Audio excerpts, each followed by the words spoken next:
बुरी और लालच से बनी थी, और दूसरी तरफ मोहन, जिसकी ईमानदारी ने उसे थका तो दिया था पर झुकाया नहीं था। रमेश को देखते ही मोहन ने अपनी फटी चादर सही की, पर रमेश की नजरों में छिपे तानों से वो खुद को नहीं बचा सका। अरे ओ मोहन भाई, कहाँ चले सुबह सुबह अपनी इस बूढ़ी कुल्हाड़ी को लेकर? फिर वही सूखी टहनियां ढूंढने? मरे हुए पेड़ तो अब शमशान में भी नहीं मिलते, तुम अब भी जंगल में उन्हें खोज रहे हो। राम राम रमेश भाई, बस कर्म कर रहा हूँ, नसीब में जो होगा मिल जाएगा। नसीब? अरे भाई, नसीब हाथों की लकीरों में नहीं, कुल्हाड़ी की धार में होता है।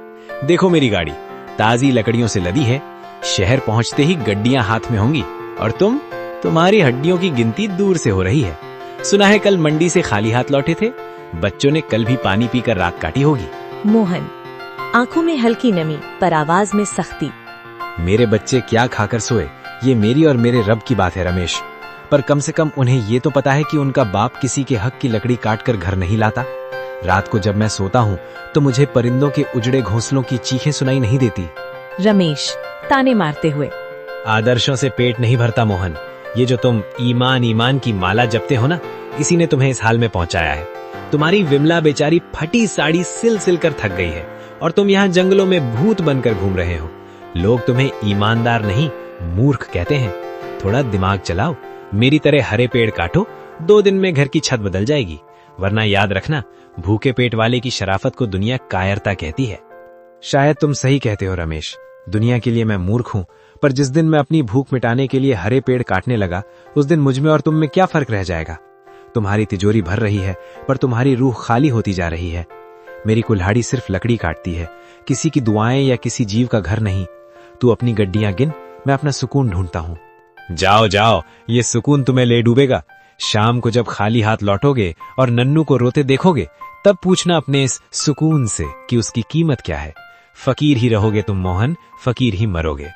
रमेश अपनी बैलगाड़ी को जोर से हाँकते हुए धूल उड़ाता निकल गया। मोहन वहीं खड़ा धूल साफ करता रहा।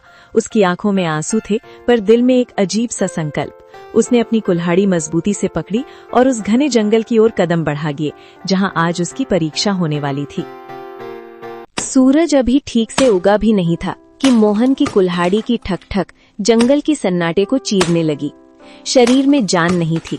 कल रात सिर्फ आधा गिलास पानी पीकर सोया था, पर हाथों में बच्चों के भूखे चेहरों की याद ने बिजली भर दी थी। पसीना माथे से बहकर आंखों में जा रहा था, पर मोहन रुकने का नाम नहीं ले रहा था। बस थोड़ा और।